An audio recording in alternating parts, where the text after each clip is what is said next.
Welcome back to Cityline. With me is someone who I have heard about all of her good deeds in our community for quite some time. I'm thrilled to actually have her here on Cityline. She is here to talk about the Pierce County Housing Rental Assistance Program. So please join me in welcoming Valerie Almoney. Valerie, you are the Social Services Program Specialist 3. That's a lot of title to put on that business card. For Pierce County Human Services, Valerie, welcome to Cityline. Thank you so much for having me. It's a true honor to be here. Well, it's great to have you here, my dear. So first off, I want to kind of establish what is Pierce County Housing Rental Assistance and how long has it been in Tacoma? Yeah, great question. So Pierce County rental assistance has always existed in Pierce County, but on a very smaller scale. And so a lot of the local nonprofits had, one or two programs. Local churches really carried a lot of the brunt of the work. Community and schools had rental assistance, but it was very, very minor program compared to the massive amount of program we have now. And so in 2020, Pierce County was awarded funding through the COVID pandemic. And we received funding from both federal and the state, which was amazing. And it really allowed us to grow not only in serving rental assistance and utility assistance to households, but to grow a lot of amazing partnerships with community members, with landlords, with tenant education. And so part of the program is really just COVID response. And so we're looking at households who've been impacted by COVID, either directly or indirectly. And for landlords who are impacted just as great, and really creating that boundary and that program together. And so right now we're serving so many households every single month. The 9 nonprofits we have just do an amazing job. Oh my goodness. So one of the things that has just recently happened is that there is on the website, there is what do I want to say here? A feature called a portal. And you have a portal that was closed for a while, a window that would open up and allow people to fill out the form and apply for rental assistance. It was closed for a while. Is the new portal now open? It is. We are so excited. March 8th, we opened our new portal. And the reason for the portal change was one, security, to make sure that the portal was user-friendly to landlords and to tenants, as well as to meet the reporting needs of all of the state and federal reporting requirements, because there is a lot of reporting requirements. And the new portal allows us to do all of those things. As far as security, it checks IP addresses to prevent fraud. It runs business numbers to make sure they match the names. It does a lot of the work we were doing manually for us and in a more secure, more efficient manner. And so I'm so grateful for the county and for the county exec and the county council to allow us to have that portal. I know it's no small feat when you implement a new program and a new portal and all of the logistics that go along with it.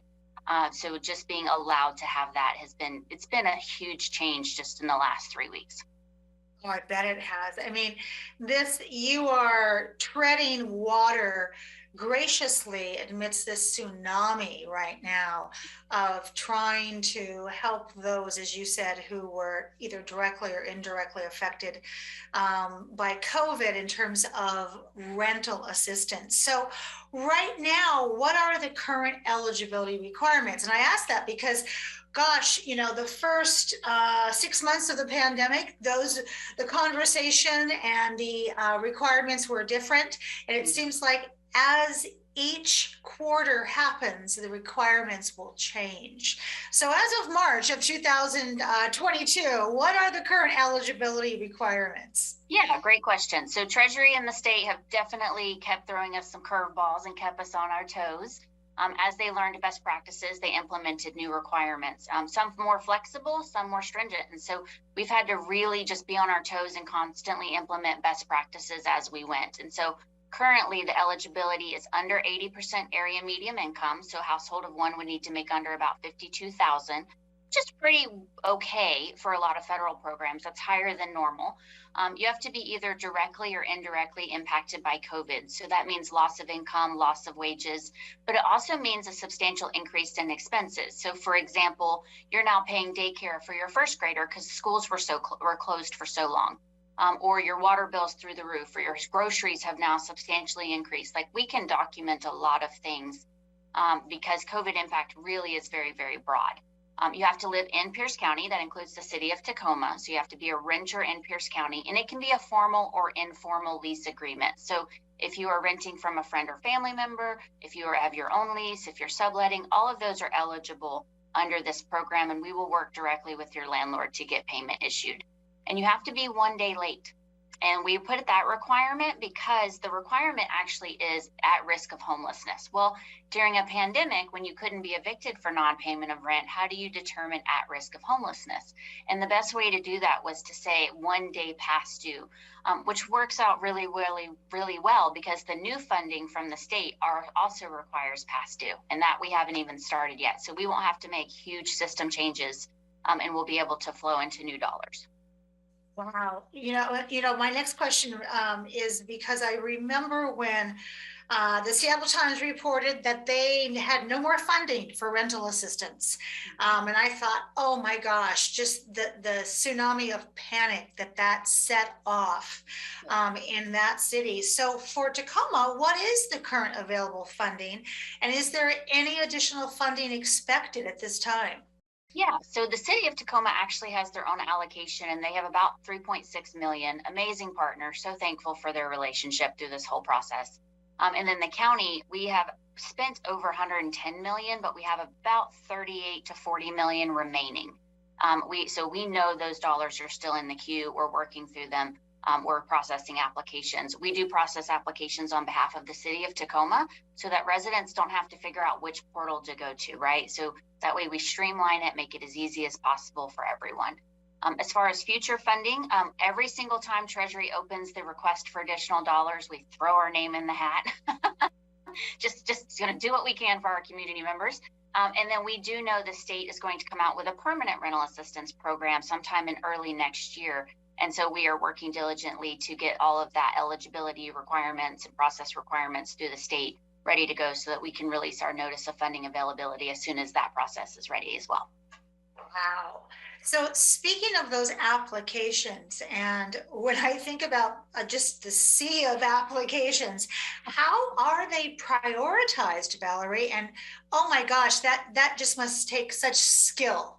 Yes, the new portal actually does it for us, which is so amazing. So the priority requirements through the Treasury are you have to prioritize households under 50% area median income first. So the extremely low income, they have to be currently through an eviction process, so served a 14-day pay or vacate notice, or already working with Tacoma Pro Bono for their eviction process. And they have to be, I think those are the two big requirements. And then from there, it goes down. So 50% AMI, current eviction, and then priority 2 is under 50%. I'm sorry. There is an additional one for priority 1. Currently unemployed or unemployed for the last 90 days. So that really limits. Yeah. So that priority 1 is much smaller than what you would think. In the old portal, it put almost everyone as priority 1. And so the new portal really streamlines that process and goes down through all 6 of our priorities. So it starts at under 50%, unemployed 90 days, current eviction, and then priority 2 is under 50% under and unemployed 90 days. So you see how it just keeps streamlining down and down till it gets to 80%. We do have a specific priority for just our youth and young adult households, which are 18 to 24, and they go to REACH. Tacoma Community House / REACH is our funded agency for our youth and young adult households. So they have their own priority, but they aren't in the bucket with the rest of them. So they get served by a specific population. So we could talk about this for hours, because now my brain has all of these flow charts, and if this happens here, then what happens here? So what should people do, Valerie, if they get a notice from their landlord or a disconnect notice, anything that would cause them to go, I'm going to lose my housing? Yeah, definitely. So the first thing is communicate with your landlord, communicate with your utility company. We've worked with thousands of landlords and utility companies across the county, and they really do want to be a part of your solution. So first and foremost, communicate with them about your circumstances. Second, contact the Center for Dialogue and Resolution. They are going to be the ones who help you with your mediation for your 14-day notices, and their information's on their website. And then contact Tacoma Pro Bono, because a lot of times there are steps that landlords miss because there's a lot of new requirements that were implemented in July of 2021. So contact Tacoma Pro Bono, get all of the information, make sure your rights are being protected, and then make sure your application is updated with us. Because if you have a 14-day notice, it changes your priority status. So you can log back into your portal, update your new information, and it will notify us that you have changed your priority. It feels like there is so much information from a housing provider point of view, landlord, and also a tenant, and that they really have so much information they have to be up on in order to understand how to get the best outcome on this. Are there any current scheduled webinars or outreach events that somebody could just say, I don't understand this term, can I sit down with someone, and what does this mean?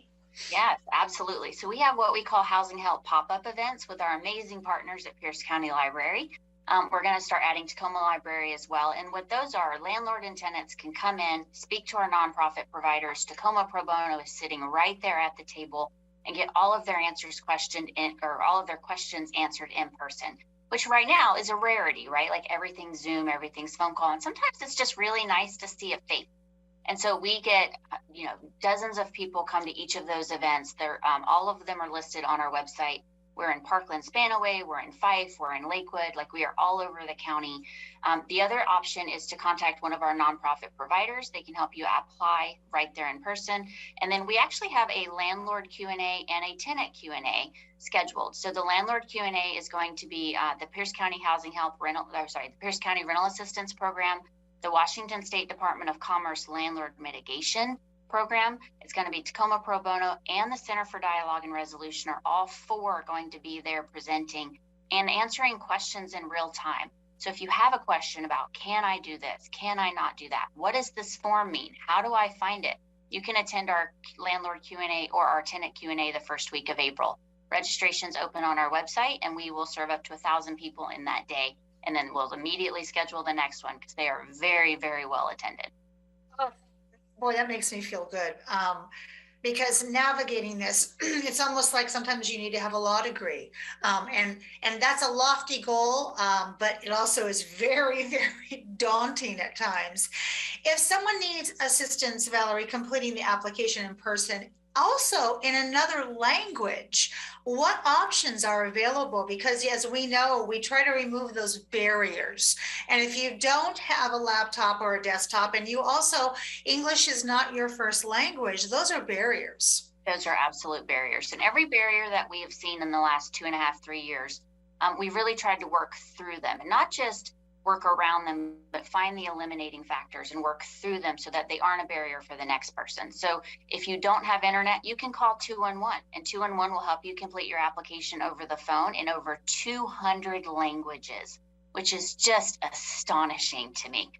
The website is over 20 languages, so you can select the language that you are comfortable with, that you feel the most valued by, and that you can absolutely fill out your application in any of those 20 languages. We have 9 amazing nonprofits. For example, Korean Women's Association has over 20 languages. Mi Centro has multiple languages. So we will refer people to a provider based on their language preference. And so that is part of what we've done that's our culture. We want to make sure that we are representing households to the best of their ability and make sure that we're a product of their process the entire way. And so those 9 nonprofits will help people apply in person. They'll help you complete your documentation. They'll meet up with you to collect it if you have problems. They'll have you mail it in if that's easier. But those nonprofits are just really amazing in doing such a stand-up job to represent the community at large. Absolutely, they are. As we get to the end of our time together, all of this reminds me on a daily basis about our unhoused situation here in Tacoma. And I think about permanent rental assistance once we get to the point where we're not dealing with the effects of COVID. So, is there a plan, Valerie, for permanent rental assistance so we can start to look at that problem in a different way? Yeah, absolutely. So the state passed Housing Bill 1277 just last year. It will be part of a permanent rental assistance program.